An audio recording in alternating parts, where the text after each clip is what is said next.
নমস্কার বন্ধুরা। আজকে ভোরবেলা যা বৃষ্টি হয়েছে, এখানে দারুণ বৃষ্টি হয়েছে, সেই জন্য আজকে সেরকম বাজার ঘরে সেরকম আর বসেও নি। আসল বাজারটাকে বৃষ্টিটা হলো।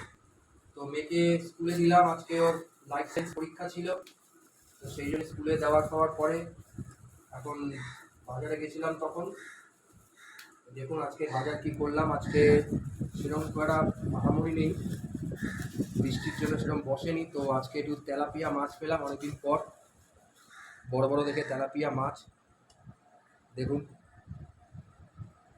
আর তার সঙ্গে একটু লোটে মাছ পেলাম, অনেকদিন পর আবার লোটে মাছ পেয়েছি আজকে।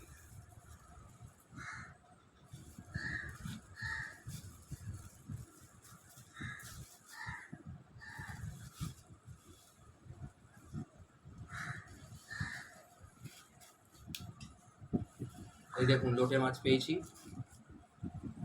1 কিলো মতো লোটে মাছ নিয়ে এসেছি। দেখা যাক ছালুনি করা যায় নাকি এমনি গোটা গোটা রাখা যায়। মনে হচ্ছে গোটা গোটা রাখা যাবে না। চলুন তাহলে, আজকে এই অবধি বাজারটা হয়েছে, আবার রান্নাবান্না হওয়ার পরে আপনাকে দেখানো হবে।